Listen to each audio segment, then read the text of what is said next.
feel like I'm on CNN here or something. My name's Mark. I'm an alcoholic and a cocaine addict. And power of God showed up in my life the morning of October 19th of 1982. And that power has remained with me from that moment, which is why I'm able to sit before you clean and sober. Many times in that journey, I have not felt the presence or been asleep to that which is always present. Power, God.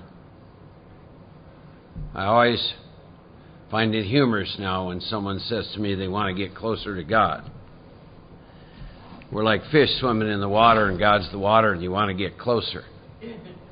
It is impossible. Wake up to what is already there, what is within you. And I will talk about that. My home group is the Carry This Message group in Austin, Texas. When I got sober, CA wasn't around, so my influences were very heavily in the rooms of AA. And then over the years, I've spent some time in CA, and as a matter of fact, I sponsored a gentleman, Mike D., who just moved to Austin. Mike's got 21, 22 years, and he just started a group on Sundays, which I'm starting to go to regularly. They're very mired in the solution, which is really what I'm all about. I always like to share with people, before I do anything, where I am currently. Your body cannot live off the food you ate 2 weeks ago, and if you're sitting in here trying to live off an old experience, you're headed for trouble. I stay current with every aspect of my life. On a daily basis, Monday through Friday, I get up at 4:30. I spend an hour in prayer and meditation. That is not to impress anybody. That is to stay in fit spiritual condition, to operate and live and move and have my being in a world that scares me to this day, that I am ill-equipped to deal with. And I'm glad I know that. I have a meditation practice since 1991. I will talk about that. I really had to ask my Creator to guide me. I do weekends on the 10th and 11th step, an entire weekend. So I'm supposed to share with you in 1 hour. See, I'm incapable of that. I was asked, are you nervous? The answer is no. You do the work 1 through 9 and work with 10 and 11, you become a hollow bone. Right in the middle of the fear inventory is a sentence never talked about. I will let God demonstrate through me what God can do. You do this and stay in fit spiritual condition, and that's exactly how your life will get lived. God will demonstrate through you what God can do. I have no capacity to not snort cocaine for 27 years. That is impossible, let alone to have any degree of sanity. I don't have any experience with that. So, every year, I resubmit to the first 9 steps. And I'll talk about why I do that. A sidebar. I want to devote this talk to one of my teachers. His name is Paul Martin. Paul Martin passed away last week. Paul Martin was 62 years sober. He was 87 years old. Amazing man. He was in my lineage. I learned a lot from him. Many of my influences have left their bodies. As a matter of fact, there's only one left in the lineage line. But his name is Gary B. Gary lives in Indianapolis, Indiana. Don Fritz, who carried the message to me initially, and in hindsight, my capacity to see it, hear it, was somewhat limited. He's passed and gone. My good pal Joe Hawk has passed and gone. Another man that had a huge influence on me, called him Big Frank, lived in Denver. Now those men did for me. The only thing I can do for you is share with you a course of action I have taken to have an experience. And that is what they did with me. I cannot impart knowledge to you. I can't impart any of that. I can share with you my experience with instructions out of the book and the course of action I took and the subsequent experience that I have had, am having, and then I'm left with words to try and describe that to you. I only do this kind of things 6 times a year. Several years ago, I took 3 years off and did no speaking. As far as I can tell, silence is the language of God. And it's where I like to spend my time. However, I feel if I can 6 times a year come to a place like this, and if I get one person who said, "My God, the program is so much more than I ever thought, and I will do this," and they have an experience, it was worth the trip. So that's why I still do this, to share with you. Because if it happened for me, it can happen for any of you. As far as I can tell, the Creator has no grandchildren. We all get to have a direct experience. How much of it do you want? Go to the ocean for the thimble, you get a thimble full of water. It's not God's fault you want a thimble. If you're a hog for cocaine, you better be a hog for God. It doesn't work any other way. Work with some of these guys and they'll go on 5, 6, 7 day runs and mortgage the house and every relationship for cocaine, and then you talk to them about the disciplines of 10 to 11. They look at you like that's a bit much. Then they want to blame God because they don't get the results, correct? Spiritual law, learn it early, learn it fast, learn it quick. God will never do for you what you're supposed to do for yourself. I had to set the alarm this morning and get up and get my feet on the floor, as Big Frank used to say. Get your feet on the floor, boy.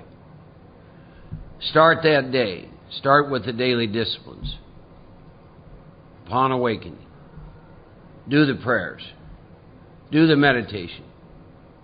Be quick to see where religious people are right.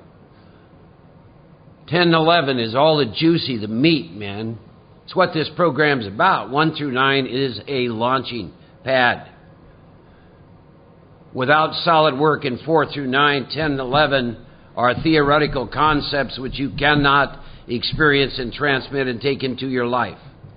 Because 10 and 11 is new language. It is not language designed to speak to your mind. To know God, you must be out of your mind. The theme is the 4th dimension. The speaker behind me is going to talk about that. Common sense told me one dimension I experience myself is physically.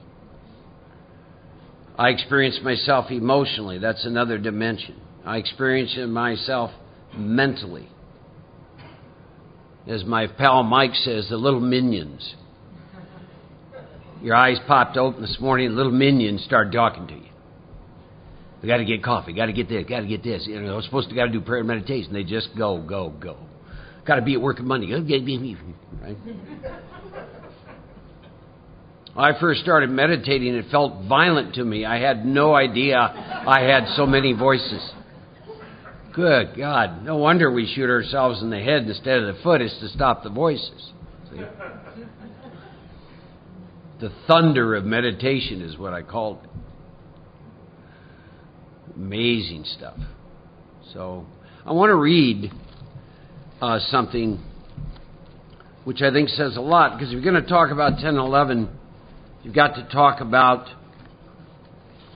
the God issue. This is one of many books that have allowed me to awaken. It's called 365 Tao Daily Meditations. This is called the donkey. It says, dismount your donkey at the summit. Some places in this world are very hard to climb, and people will use animals. Each person can only ride one, and each animal might have a different name. The riders go up the trail in different orders, and they will discuss their varying opinions about their experiences. They even may have conflicting opinions. One traveler may think the trip thrilling, another may find it terrifying, and a third may find it boring. At the summit, all the travelers stand in the same place. Each of them has the same chance to view the same vistas. The donkeys are put to rest and graze. They are not needed anymore. We all travel the path to God. The donkeys are the various doctrines each of us embraces. And we have different donkeys within our fellowship. We have the big book thumper donkeys. We have the back to basic donkeys. We have a lot of different donkeys. Think about that as I read this. The donkeys are the various doctrines each of us embraces. What does it matter what doctrine we embrace as long as it takes us to the summit? My challenge to you is if the donkey you're on is not getting you to the summit, get a new one. Your donkey might be a Zen donkey. Mine might be a Tao donkey. They're Christian, Islamic, Jewish, and even agnostic donkeys. All lead to the same place. Why poke fun at others over the name of their donkey? Aren't you riding one yourself? We need to put aside both the donkeys and our interim experiences once we arrive at the summit. Whether we climb in suffering or joy is immaterial, we are there. All religions have different names for the ways of getting to the holy summit. Once we reach the summit, we no longer need names, and we can experience all things directly. 10 and 11 are about the view from the summit. Once a year, I resubmit to the first 9 steps. Why do I do that? It is because I cannot defeat my ego. Don't care how long you're clean and sober. Your ego will take the very best of you out of here. With its plan, its design, you cannot defeat it. My teachers taught me that, and my experience taught me that. What starts to happen to me is my meditation starts to become flat. And the voices get louder. And you all begin to annoy me more. And I start to become the AACA policeman. A lot of different things begin to show up in my life, and I realize what has happened. It's called reconstruction of the ego, in which I had a valid spiritual experience. And as it said right before I do the 3rd step, with God's help, I can be entirely rid of self. And I have been able to experience being rid of self for a long period of time. The subsequent peace on an internal and external basis that comes with that. I can work with the isness of life, death, sadness, joy, everything. I love it all. It's all meaty. It's juicy.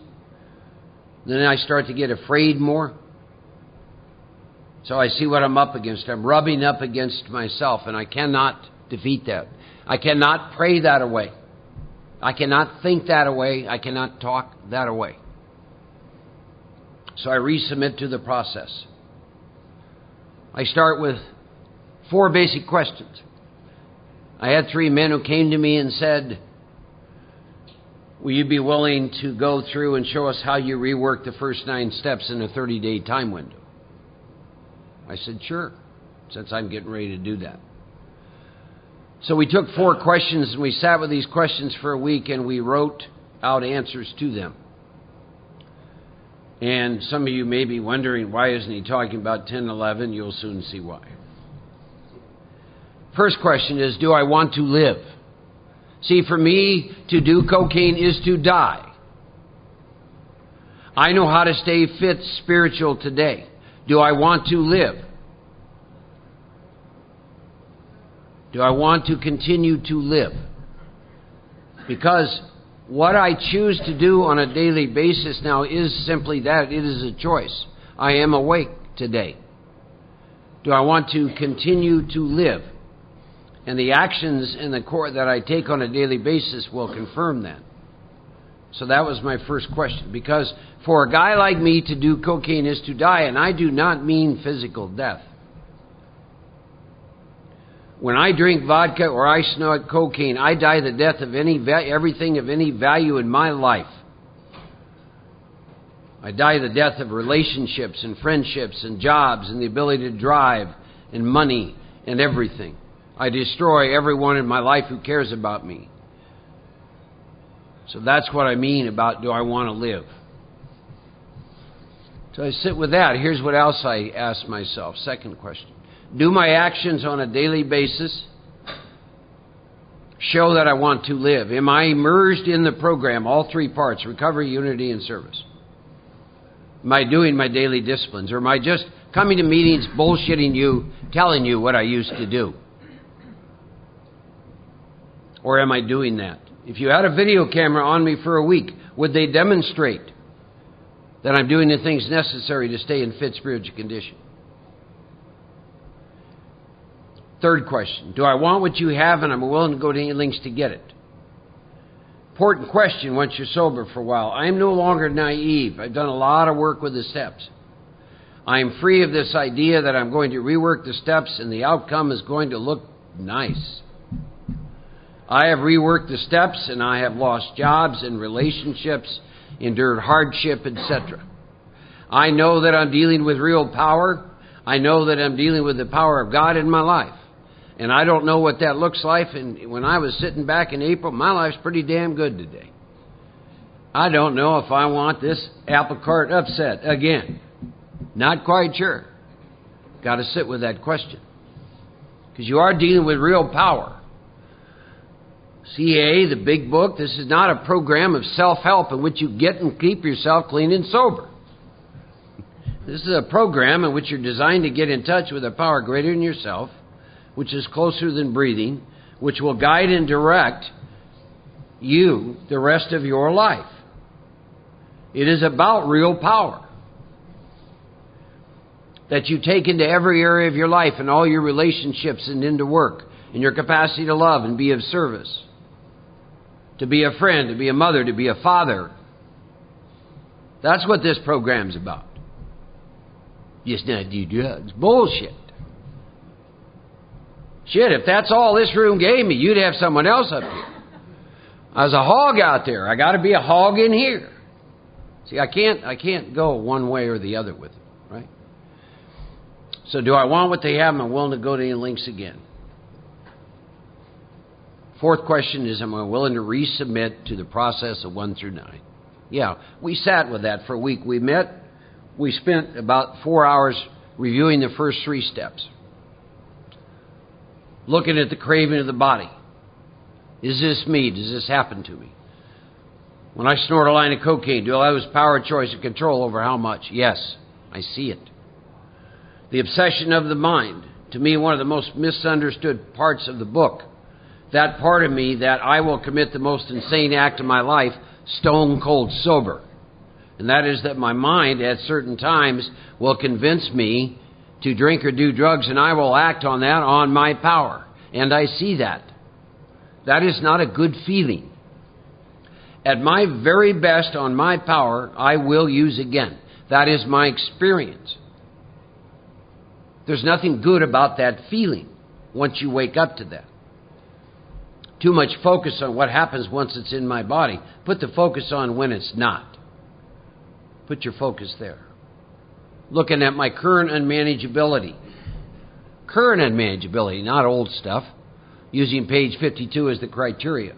Having trouble in personal relationships. How is it? Look around yourself. People you're closest to. What is it like? Is there tension there? Is it good here? How is it at work? How is it in the fellowship? How is it with your sponsee? How is it with your sponsor? How is it with money? How is it with the IRS? How is it with credit cards? How is it with your physical body? Produces what we call tension. Little tension. How is it with fear? How do you do? Come to a new group of people, you don't know people. Are you afraid? Or do you have an inner calmness? Can you look people in the eye? You sit with that. We all had our current unmanageability that we were looking at. We all shared that. And what we do is in the second step, we take the current unmanageability into the second step and ask ourselves this question: can God take me past here? Past here. Are there dimensions I know nothing about God can take me into in every area of my life in all 4 dimensions? Am I willing to go for that? Whoa, second step, yeah. There's aspects of God I haven't even begun to touch. Third step, am I convinced my life, drunk or sober, ran on my will, cannot and will not work? And we sit with that. And then the book finally addresses what's really wrong with all of us in this room and what would take any one of us back. I live in the delusion that I will be happy and satisfied if I only manage well. And part of managing well is every detail of my life. Who's in my life, how you act, how I need you to be, how the economy is, what my bank account should look like, etc., etc., etc. Am I suffering again from that delusion? If my arrangements would only stay put, if only you all would do as I wish, the show would be great. Am I suffering from that again? And that creates more tension and tension and tension. And then we said that and made that decision at the bottom of page 62 about that incredible relationship with God. Director, God's going to be my principal. I'm going to be God's agent. God's going to be my father. God's going to be my employer. I love it. I was looking for that my whole life, and I got it. So I make that decision. I say that incredible third step prayer. No amen behind that prayer. 3 through 7 are a package deal. Now, which I offer myself to God to build with me and do with me as thou wilt. Why? Why would I do that? Because what God has done with me is far better than what I did with me. When I came to you October 19th of 1982, I had brain damage, kidney damage, liver damage, everything I owned fit in a little duffel bag. And there wasn't any family. I snored them all up. I drank them all up. I burned it and turned it. Just like the book says, I'm a tornado. That's what I do on my own. That's why I made that third step decision. There's nothing within me that tells me on my own power I will not go back to that place again. And I don't question why. I just know that is my experience. And I don't want to go back to that place again. Hell, death doesn't scare people in this room. Look at the shit we've done. You know what terrifies us is life. Life. See? Then we wrote inventory, resentment inventory. 4 column. Very thorough third column. Don't just use the words. Affected self-esteem, pride, etc. I write out a lot about the third column. Third column, you better see where you're playing God. Third column is not about low self-esteem. It's about a little bit too much high self-esteem. It's about judgment. Everything you write in the second column, you're writing it in the second column out of your judgment in the third, because in the third you are God.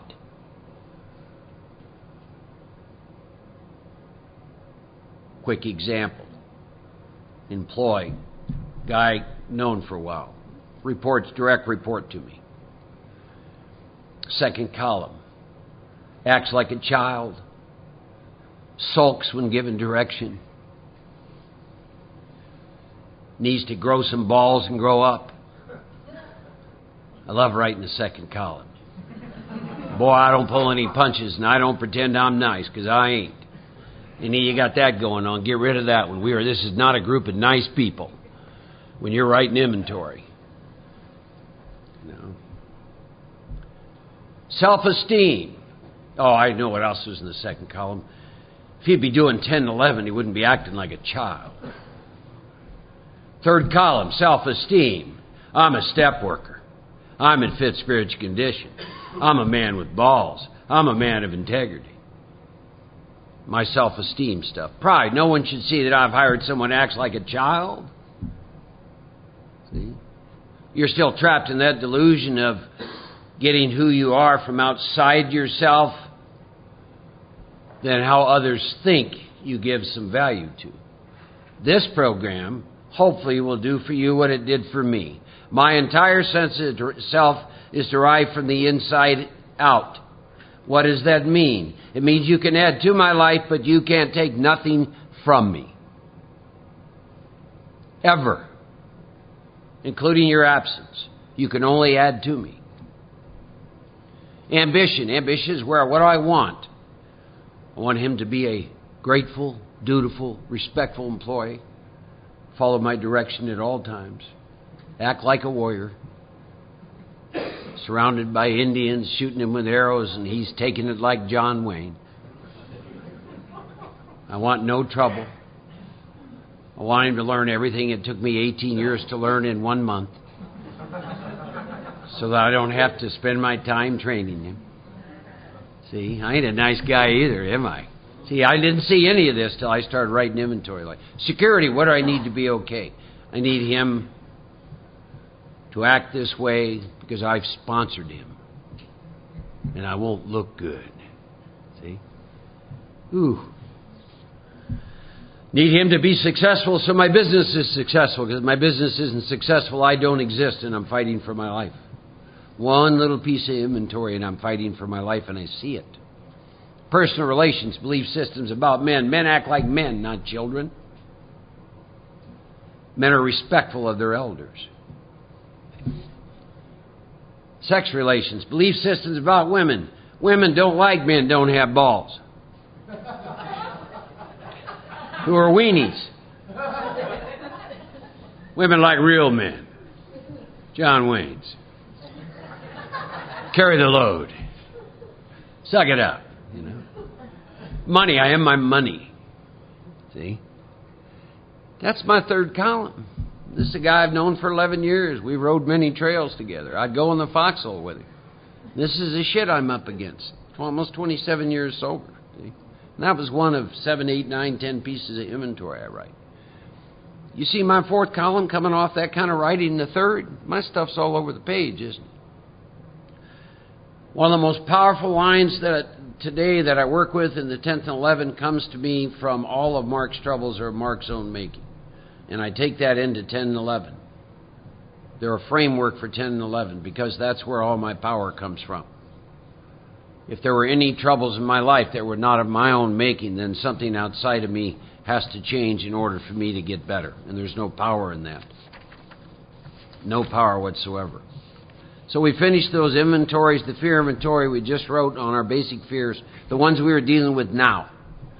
The fears I'm dealing with now are not the fears I dealt with a year ago or 2 years ago or 3 years ago. I'm only interested in my current experience and my current reality. I had 4 fears. Sex inventory. We met, gave ourselves 1 week to write inventory. Now one of these guys is 21 years sober, one's 6 years sober, one's 3. I've worked with all of them. I've sponsored all of them. They stay very current. These are not long inventories. We met. We all read inventory to each other and did our 5th step. We did 6 and 7. Tool I use for that's the sacraments of penance. If you read the big book, it talks about when you're reading your inventory, you're looking for the exact nature of your defects. That's the best tool I've ever seen to help me give a name to my defects. My first profound experience with the 6th and 7th step came through the use of that tool. Be happy to give any one of you my cards and send it to you. That's all I look for is tools to take within the framework of the instructions I was given in the 6th step, which is marked, find your defects. Boy, that does it. And the profound effect I had behind that is at the time, the first time I used that, I'd use various tools. I'd just work with the 7 deadly sins, etc.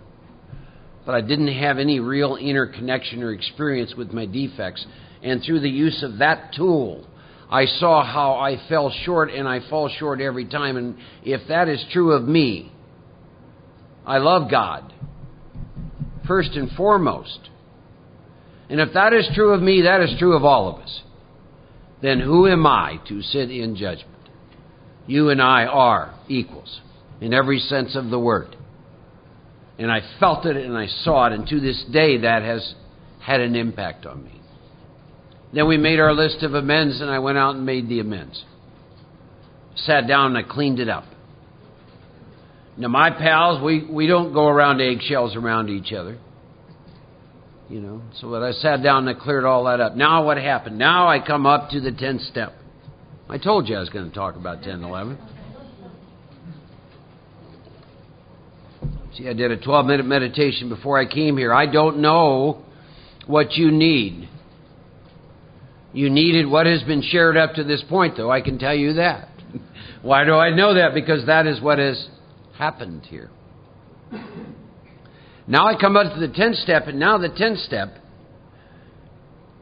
is 10th step for me is about line of the will. And now I come to the 10th and 11th step again, but now I'm on new footing because of the body of work I just did, because of the experiences that I've had. What showed up for me? Thomas Merton, Book of Daily Meditations. He wrote not too long before he died, when he's living in a hermitage by himself on the monastery. And I know why that came into my life. Here's a man living in a hermitage, one of the most prolific writers of all times, and he and I are having the same daily discussions with the minions. He uses different words, but we're up against the same stuff. Emmett Fox got thrust back into his book, Find and Use Your Inner Resource. Found out where a lot of verbiage out of our big book came from, by the way. Things like way of life, thought life. Started to get meaty and juicy for me again. 365 Tao started to get meaty and juicy for me again. And then I turned to this. I distinguish between the 10th and 11th step in this fashion. I'll talk about the 10th step first. The 11th step is what I do at home in the morning. My cat's hobo, wanting my attention while I'm doing this spiritual work. That's the 11th step. And then the 11th step is also where I sit down with my book and I answer those questions and do my evening review and do prayer and do meditation. Sometimes the meditation. 10th step is what I use when I walk out my door and I get in my car and I got to interact with you all day long. This is why I'm going to talk about the 10th step. The 10th step is like an abyss to me. The 10th and 11th step are about a daily set of practices we get to do until we die. Get rid of this idea there is some arrival place. There is not. You have opened the door or been launched into the spiritual dimension. And for the rest of my life, I now get to practice the use of my awakened spirit in this material world. And you're going to see words that we're going to talk about like watch, ask, cease, turn, ask, cease fighting, line of the will, sixth sense, pause. It's like working out. You take a word and you go 6 months. You could take the word ask and work with it as a spiritual practice. The word turn. The word cease fighting anything or anybody. These are practices that we get to work with to go through the day in a world that we're ill-equipped to operate in. talks about this thought, the thought of finishing your amends.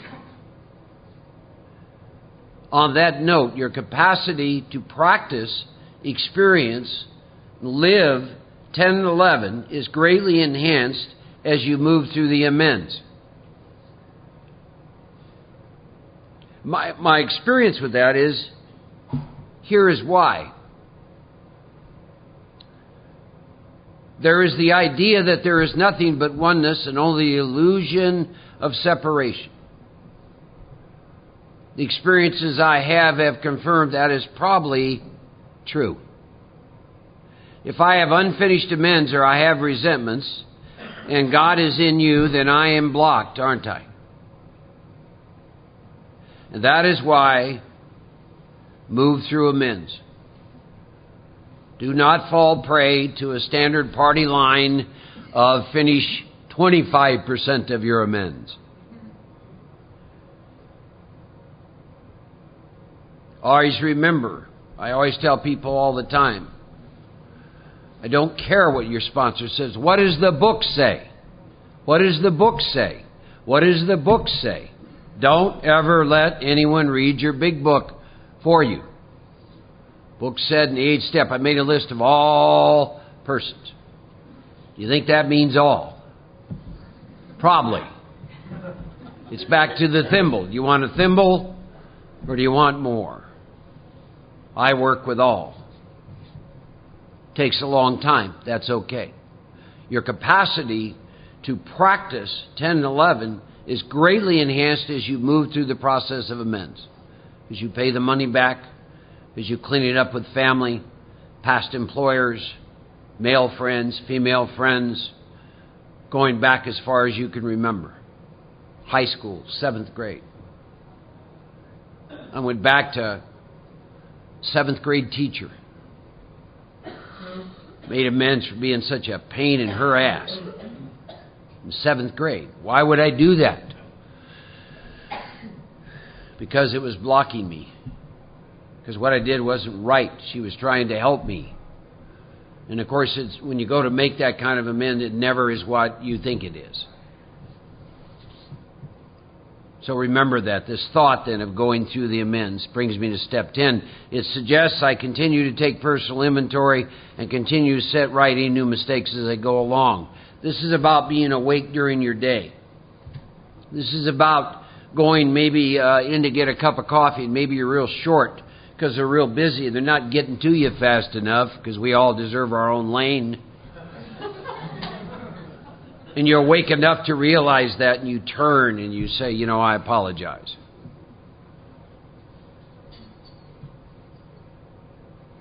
It says we vigorously commence this way of living. There's those 3 words. You could spend a month taking into meditation. What does that mean? A way of living. As I cleaned up my past, so I begin to work with these disciplines as soon as I begin to make amends. That's the instruction in the book. As I cleaned up my past, I've entered the world of the Spirit. A door opened. 4th dimension. I have an awakened spirit. 4 through 9 cleared out what had me blocked from an awakened spirit. My first profound experience with this was at my father's funeral. Sobered up in 82. Died of alcoholism in 86. I went to his funeral, open casket. I'm looking at my father's body and this thought went through my mind. Your father is not there. And I got it. What I thought was my father was that body. What was my father was not there, but I knew it still lived. And I said, my God, that is what the big book means. The world of the Spirit. It was visual proof of this line. Goosebumps. It still puts goosebumps. I got it. My God, all my life I thought that was my father. No. He had an animated spirit. That was gone. I don't know what that is. Eat it for lettuce in a year, But see, I'm the kind in this spiritual stuff. I got broad shoulders and a big ass, and I got to see it like that. I got to see it. I got to have the same experience with this stuff that I did with cocaine. It's got to be real and live, and I got to see it, feel, and that woke me up. My God, I have that. That is me. That is my essence. This body is not who I am. This whole thing then is about working with that. And you got one of those too. Who I think you are is not that body at all. Something much more than that. That's what the world of the Spirit is, to wake up to this that I'm talking about. And now my next function in what? With an awakened spirit is to do what? Is to grow in understanding and effectiveness. With what? With my awakened spirit as I go through every minute of my day, in my interactions with you, at work, at play, in everything. To grow in understanding and effectiveness with an awakened spirit. Not an overnight matter. It should continue for my lifetime. I get to practice. Continue for my lifetime. Now it gives me some practices. Continue to watch. Watch is a 10-step practice that I've worked with. Month after month after month after month. Doing what? With an awakened spirit, you literally watch yourself. It's no different than my hand just moved. I watched myself. You can watch yourself think. You can watch yourself talk. You can watch yourself. It's a practice. Watch yourself. Watch the impact you have on others. Take one word. Work with it. When I work with this stuff, I take a 3x5 card. I write the word. I put it in my car. I put it in my mirror. I put it at work. Right now on my computer it says, cease fighting anything or anybody. I'm practicing that. That's how I must keep it in my awareness, and I continue to practice. So I continue to watch for what? Selfishness, dishonesty, resentment, and fear. See, an awakened spirit does not mean that Mark still doesn't exist. And Mark gets afraid, and Mark gets dishonest, and Mark gets resentful. And I get to watch myself have that experience. When these crop up, I ask God at once to remove them. I discuss them with someone immediately and make amends quickly if I've harmed anyone. Remember, 10-step, tools you work with during the day. If you find yourself in the middle of the road with an 18-wheeler bearing down on you, that is not the time to contemplate how you got there. You better move. That's what the 10-step is. Don't confuse 10 and 11. 10 allows you and I to move through the day. Get into work. Phone starts ringing. Employee calls in sick. Got a problem here. Here. Pause. Turn. Cease. Watch. Ask. How can I best serve thee? Pause. Thy will, not mine, be done. Ask, right thought, right action all day long. Staying present to what's coming at you. That's what the 10th step is. All day long. Juicy, meaty shit to work with. Can I pause? Can I stay neutral? Resolutely turn. Turn is a practice. Try it. Look up the word turn. Don't assume you know what these words mean. Look up the word and you practice. So you got to get the force away from you. The force is what? The force is your ego. You feel yourself getting afraid. Turn what? Turn to God thought. God is with me. God helps me. First start working with this. You get in situations like the young lady introduced me. Afraid. Turn. God help me. God guide me. God direct me. Turn. Turn. Line of the will. You get done with the 11th step in the morning and you're hooked up, baby. Humming inside. Just think of it as a line. You go get in your car and you come up and somebody comes up right behind you. Bastard. Line of the will, right? And the light takes a little too long and the minions are talking. You got to get to work. You got a lot to do. Boom. I started out here. I'm already here. And then I turn, I get to work, and I get a call. The office manager's going to be sick. Boom, now I'm here. I started out here, hooked up, purring. It's all good. Got some residents. They're not doing well. They're not following my recommendations. Boom. Banker calls. Boom. Started here. Guess where I'm at? If I got no practices, I got no tools. Where in the hell do you think you're at when you go to an 8 o'clock meeting at night? You're wrapped around yourself. Then imagine a full week of that. But I got tools because the 10 steps line of the will, and I come here, turn back. God is with me. God guides me. Boom. Boom, that will be done. Boom, I'm back. Line of the will. Still purring like a cat, baby. Line of the will. Come back. Come back. Line of the will.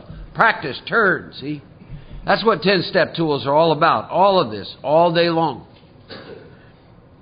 Love and tolerance of others becomes my code.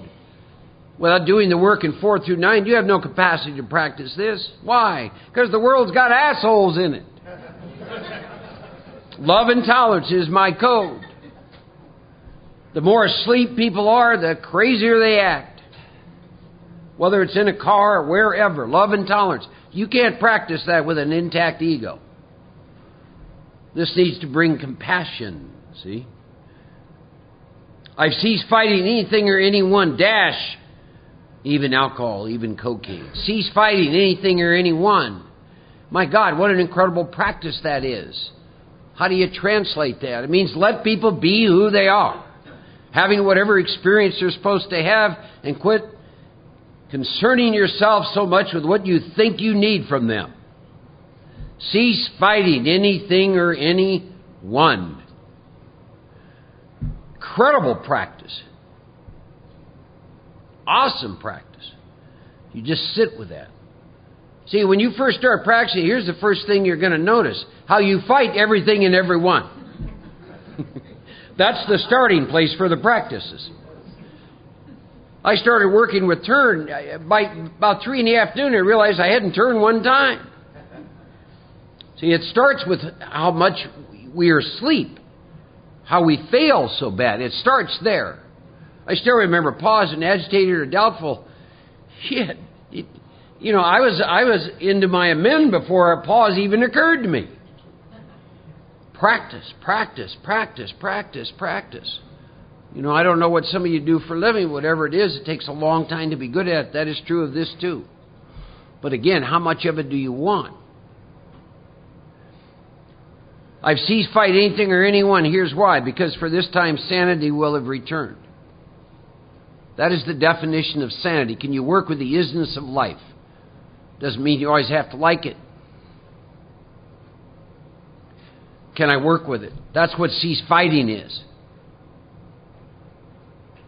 Talks about then, I am seldom interested in liquor. If tempted, I recoil as from a hot flame. And you'll notice if you've ever recoiled from a hot flame, you give no thought to that. It happens automatically. This new attitude you and I was given to us with no thought or effort on our part. It just comes. That's the miracle of it. I've been placed in a position of neutrality. I am safe and protected. Originally, when I began to work with the position of neutrality, it was around cocaine and vodka. It morphed into far more.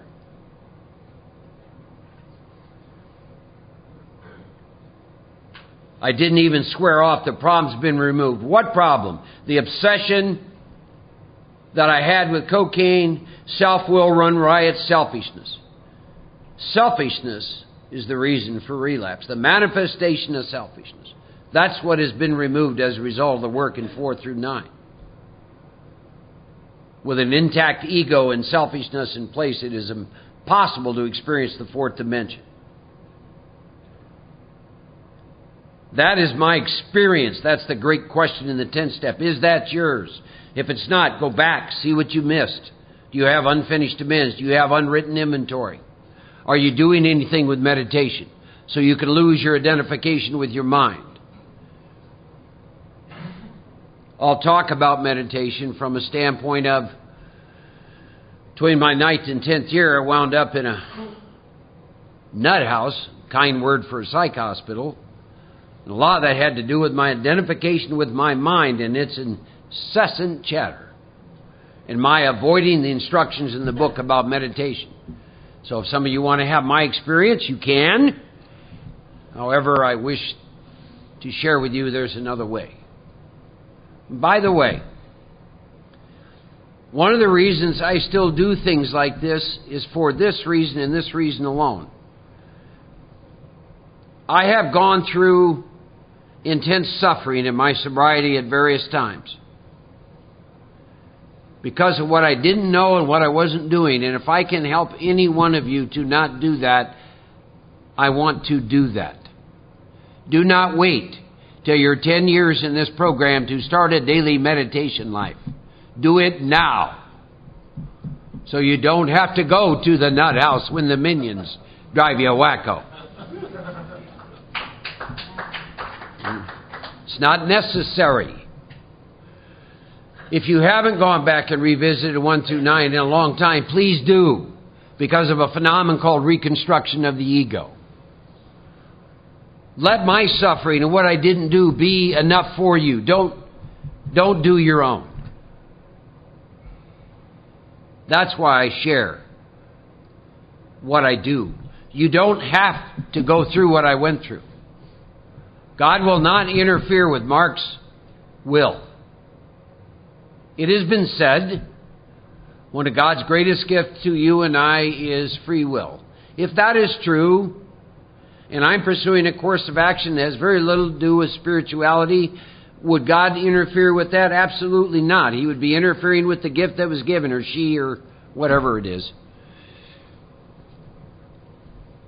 I get clear on that. Don't do what I did. Start working with this stuff now.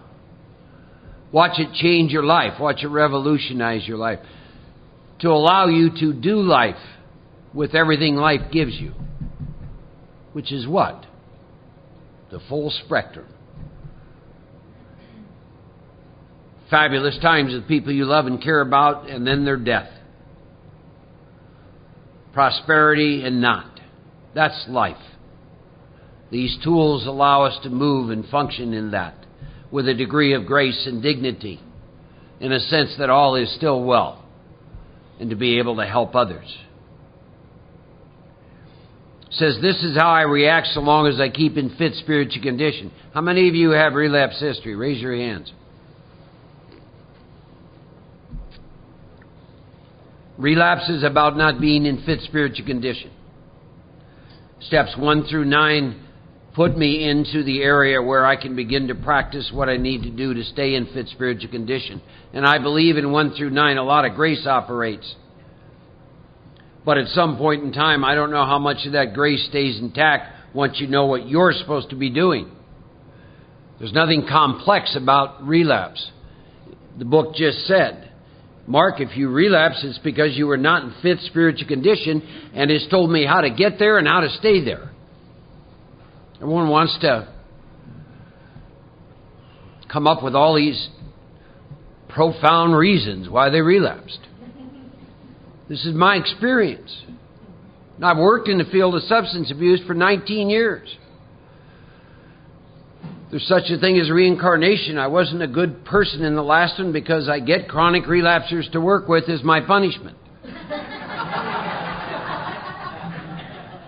So I hear more bullshit than you can ever imagine.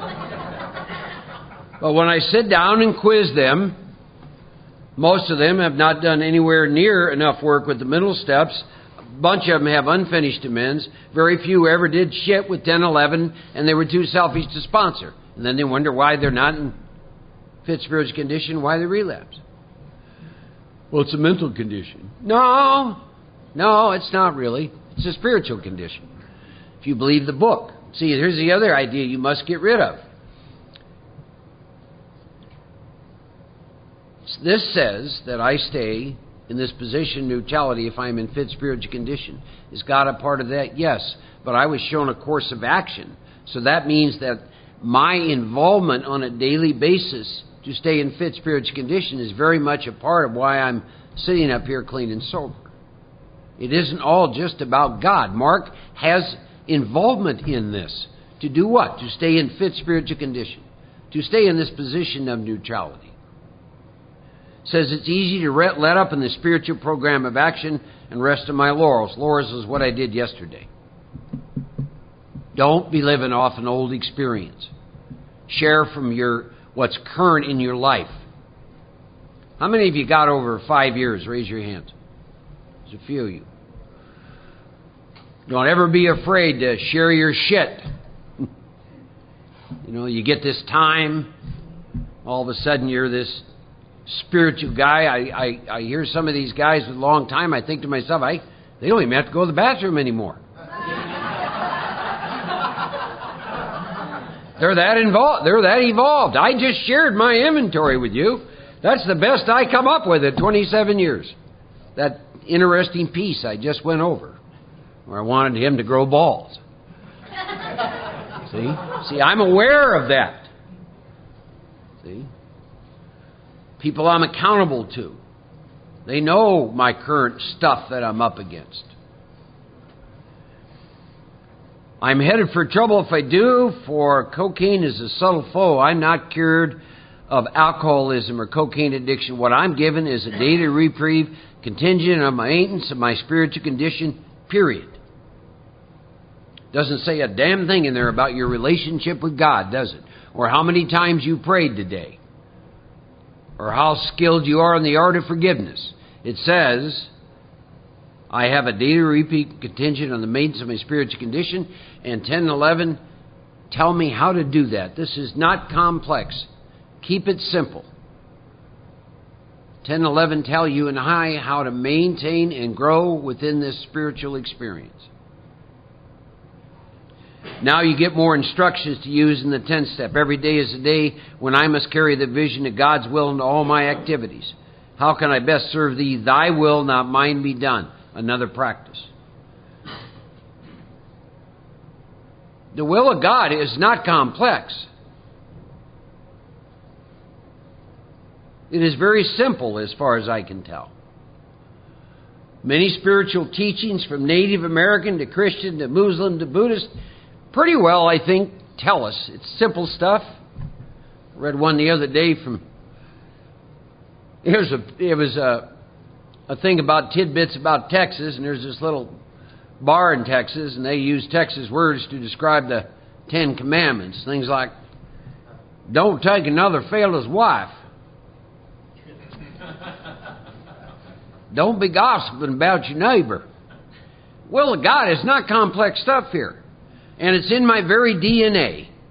I'm no different than every one of you in this room. From the time I get up till the time I go to bed, when I'm not following the will of God, I got a little piece of me that goes, red alert! Not supposed to be doing that. It could be as simple as interrupting you when you're talking. You all got the same thing. Then you want to go, wonder what the will of God is. It's pretty simple stuff. The mystery ties into what we said in the third step. I offer myself to Thee to build with me and do with me as Thou wilt. I have had some discussions with my Creator. I will have another when I leave this body about going to the nut house between my 9th and 10th year for 40 days. I have said to God, if you want me to relocate sometime, let me know in another way. Of course, then I looked at my experience, and there were indicators of what I was supposed to be doing with my life, which I chose to ignore. You make that, you say that statement to God in the third step, you better understand your life isn't your own business, and as far as I can tell, you taking it back doesn't change it. So, I've had dialogues about that. And I am so free of where I live and what I do and who's in my life and who's not in my life. It is not my business. My business is to do what this book says on a daily basis and to let God demonstrate through me what God can do. And when I do that, what comes to me is beyond my wildest dreams. I described to you how I was in 1982. What has God done with me? When I sobered up, when I got clean and sober, I would have had to be cremated because there were not 6 people who could have carried my casket. Today, and when I leave this body, there will be a few more people than that show up for my service. I have many people who love me and care about me, and who I love and care about. I've got a chance to travel all over the world and talk about these steps in God. I've got a chance to be used to help many people over the years, to write a book, to travel, to share great joy and great sadness with lots of different people. And if God will do that for me, God will do that for any of you. Lived a life beyond anything I could have ever imagined. Living a life beyond anything I ever could have imagined. Walk into my closet. I get anxiety deciding what pair of shoes to wear. I got clean and sober. I had 2 pairs. I love being sober. Too many jackets. Which one to wear? God, I got problems today. Which bank account do I withdraw money from? Jesus. Just, I love being sober. It's just that, electrical company floats me electricity for 30 days and trust that I'm going to pay it. Driver's license, got my picture on, man, exciting stuff. I love being sober, see? My word is my bond. What incredible stuff.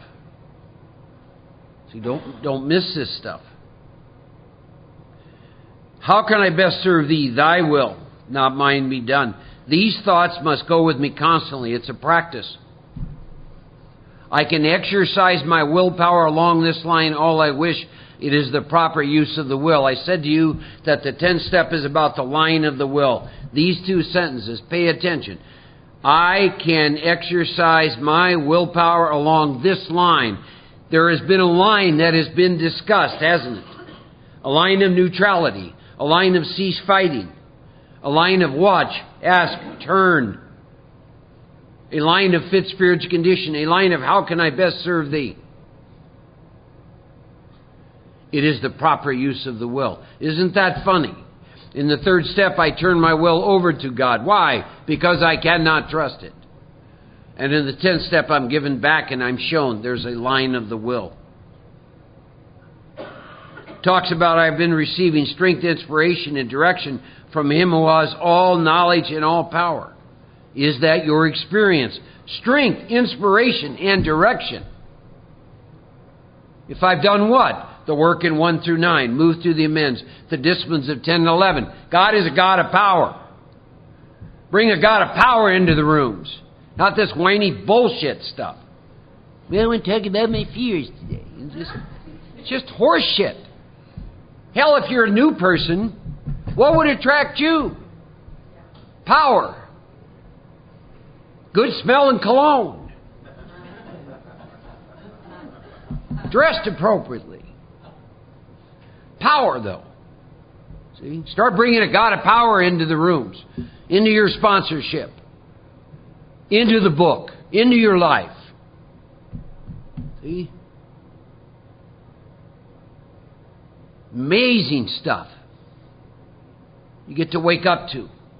You take it into work and into your families and into your relationships. You get to take that kind of a thing into all of this.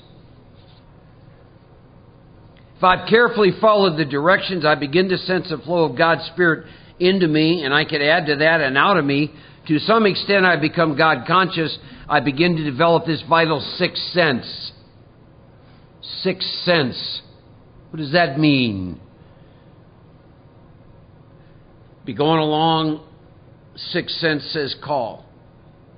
I call. There's a reason. I don't question. I do. I do the same thing with speaking. I don't know why I accepted an invitation to come up here a year ago. People think I'm involved in the choice of that. I still think that's kind of funny because I get requests, and I learned this in one of my Native American teachers. I sit for 3 days. It's called the 3-day rule. Go to a medicine man, at least the ones I've had experience with, you won't get much response for about 3 days. Why? Because they want to turn to the Creator. Are they supposed to do anything with you? So I sit, and I'm always shown, yes, go to Toronto. Yeah, but it's November and cold. See, I have these dialogues. No, go to Toronto. Yeah, but go. Okay, fine. Write back and say, yes, I will come. I will be there. Not having a clue why. See? 6th sense. You wake up to it. 6th sense. Go here. Do this. Call this. Boom, boom. Look over here. Incredible stuff. It says, but I must go further, and that's going to mean more action. Now, there's a line in here. It says, to some extent, I become God conscious. And then for me, that sentence takes me into what the 11th step is all about, being able to expand beyond to some extent. I will make this statement to you. There is never a time that I'm not aware that I am immersed in God.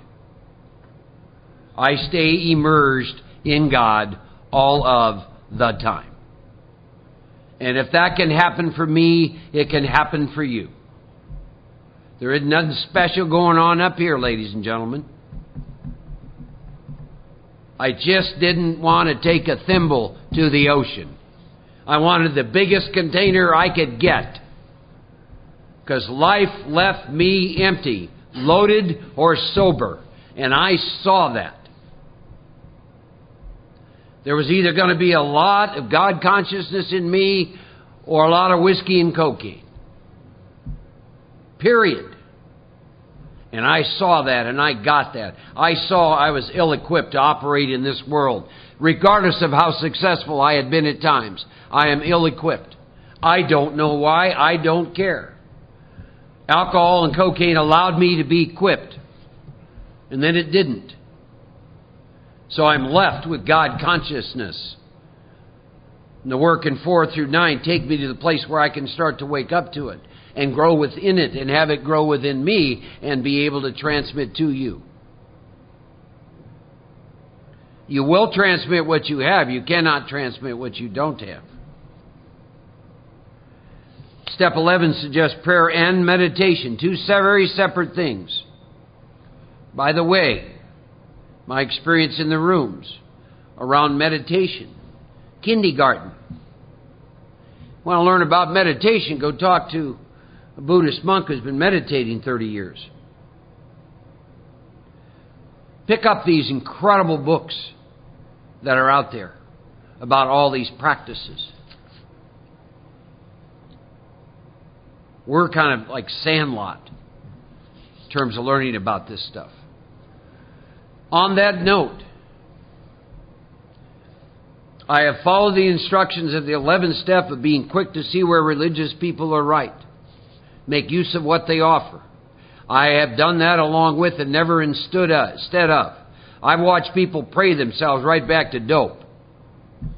Walked out of the rooms and into religion. Do it along with and not instead of.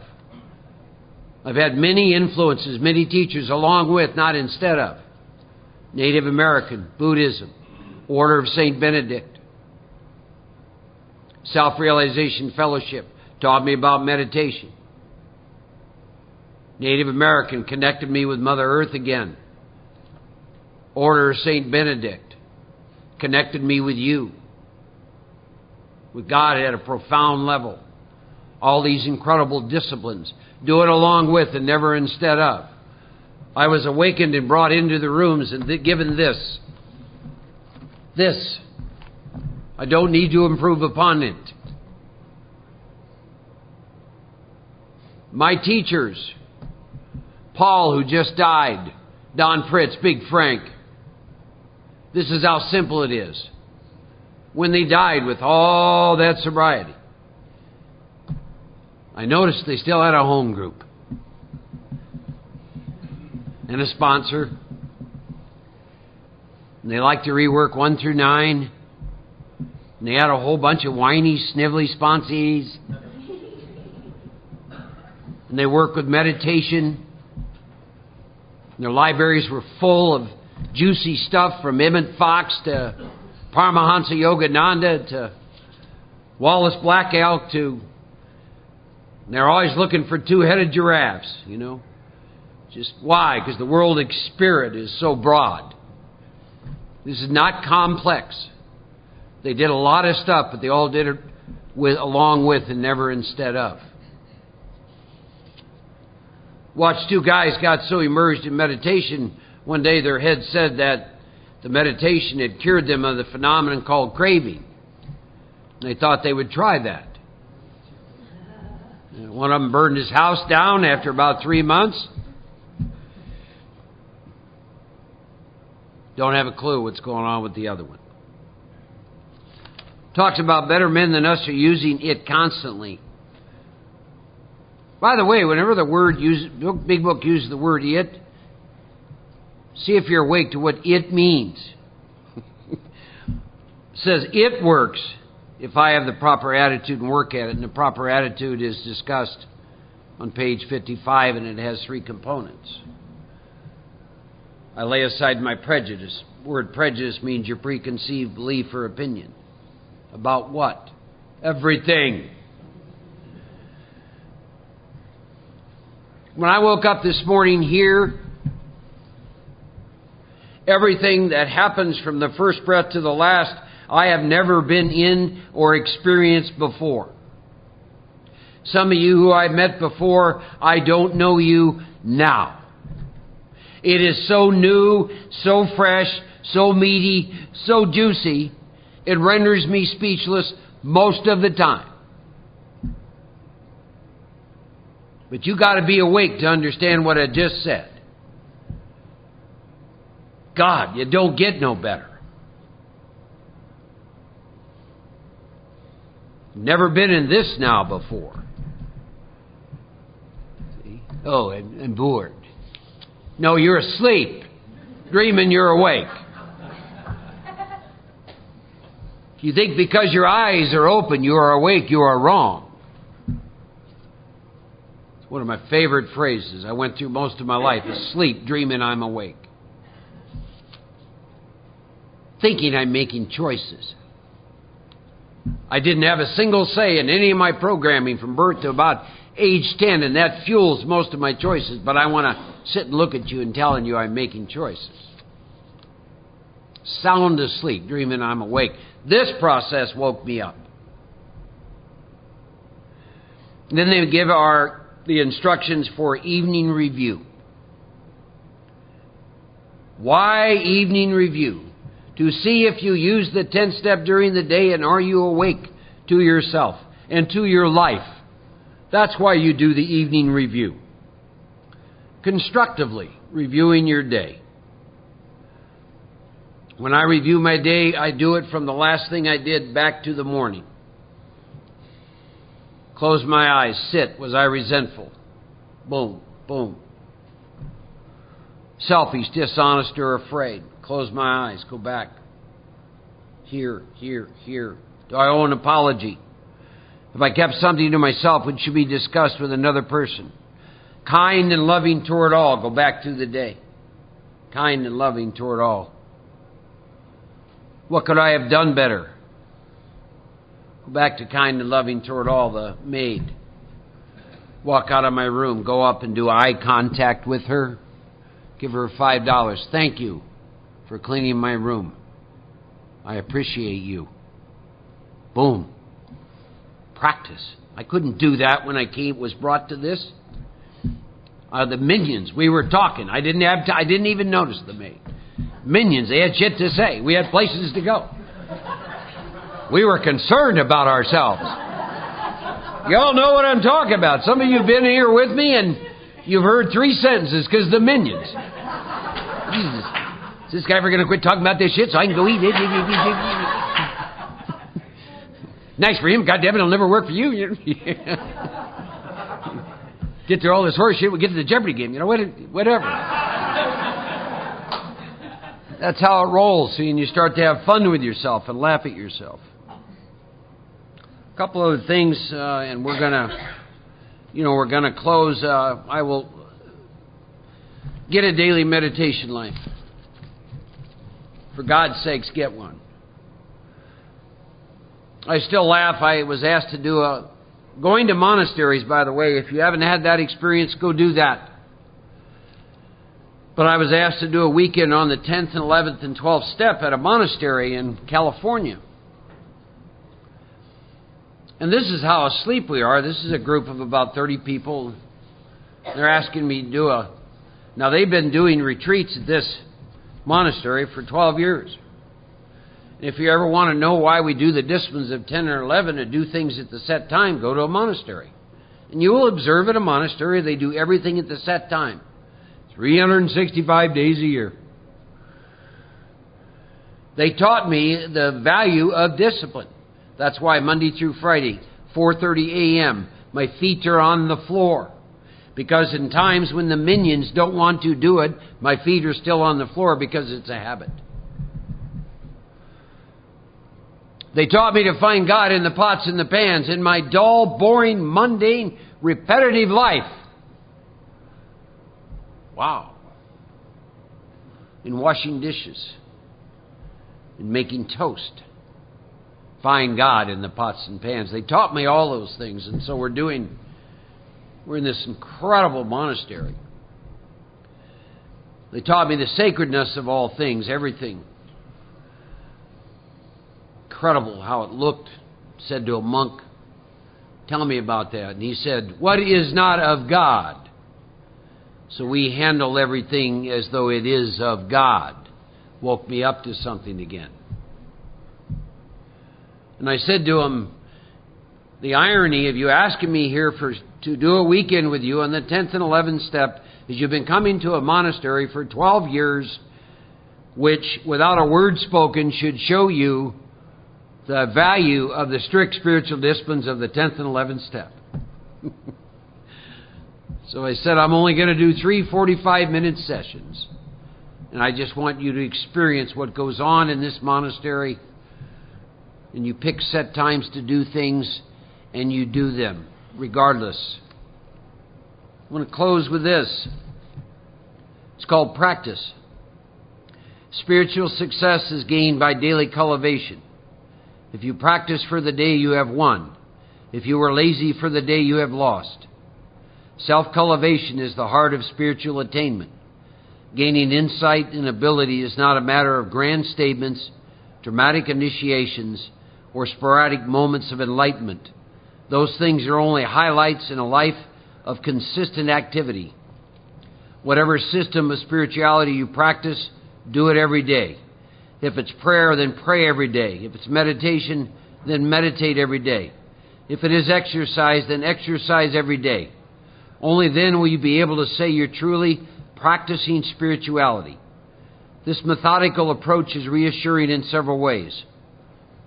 First, it provides you with a process and a means to maintain progress even if that particular day is not inspiring or significant.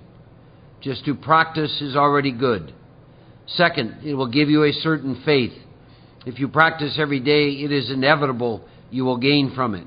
Third, constant practice gives you a certain satisfaction.